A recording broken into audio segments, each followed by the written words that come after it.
All right, good morning, everybody. This is Cole with M5X Mechanics, and we had a big project on the ZHP, and we went over a lot of things that I feel like putting some information out there might be useful for some of you guys wanting to do a similar project. Anyways, getting right into it, what we did was the ZHP came in stock and automatic. Went through some big renovations. We went ahead and did a 6-speed swap on it. So again, we went from automatic to manual 6-speed transmission out of a ZHP. And on top of that, we also changed the rear end around. We went from the stock automatic rear end of a ZHP or E46, and we put in an M3 rear end. So here's me just showing you, going through the gears and whatnot. Again, if we go back here, like I said, we did a M3 rear end, full rear end, brakes, axles, differential, all that type of stuff. And here is the old parts. So this is not a DIY or how-to video. This is just going to be me putting some information out there to clear up some questions that might help some of you guys out.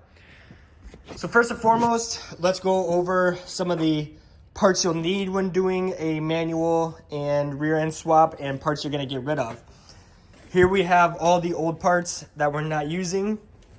That's going to include the transmission cross member. You will need a 6-speed transmission cross member. This is the differential cross member that goes over the two front subframe mounting points. This is from a regular E46. You will need the M3 one to be compatible with the M3 rear end. We have the automatic transmission lines. Just remove those. We're obviously not going to need those. The automatic disc, not flywheel, I forget what it's called. Obviously get rid of that. Automatic pedals, which does not come with the clutch, it just has the brake pedal, you won't need that. The automatic shifter, and lastly, the automatic module itself. This can be completely removed if you're tuning the car to a manual, which you should be.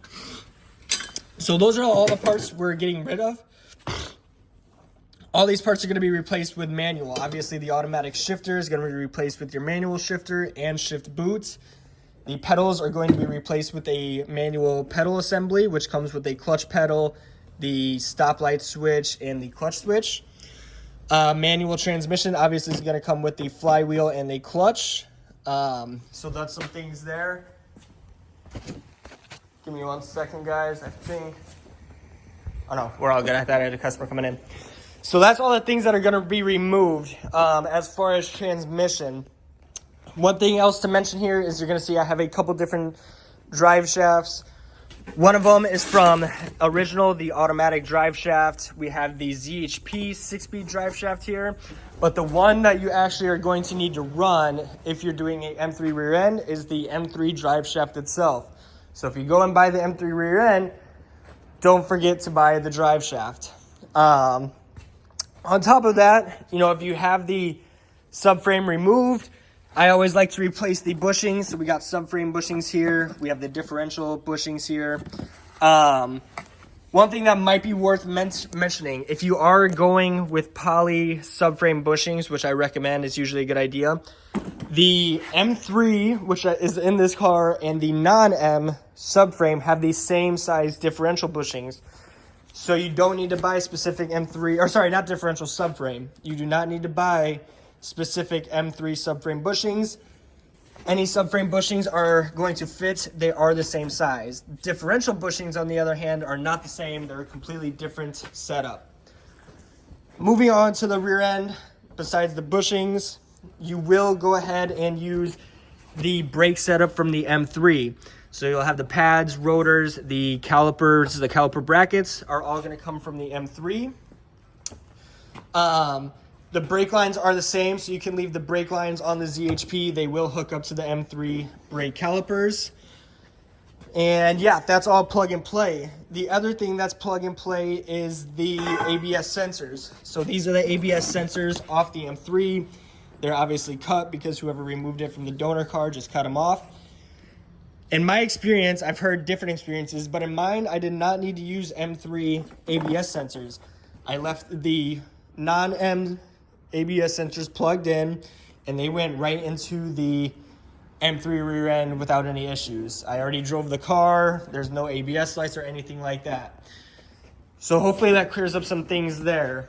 But other than that, everything is pretty much plug and play. The mounting points are the exact same.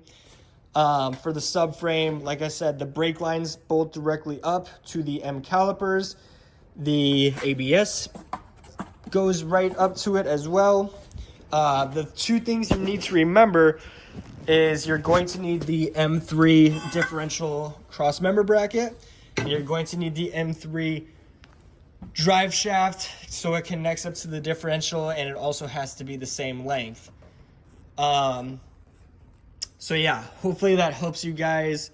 You know, if you did have any questions about this, you know, either the 6-speed manual swap or the M3 differential, for the most part, they're pretty much plug and play, bolt up.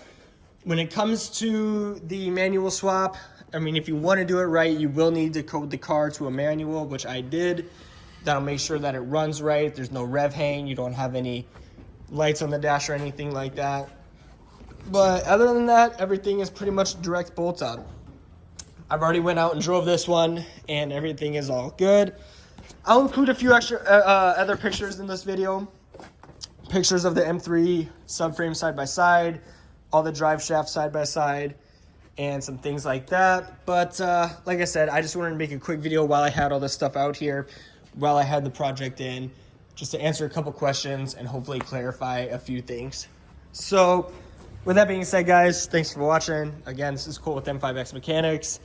Not a DIY video or anything, but like I said, was thinking it might be some good information. All right, we'll see you guys in the next one.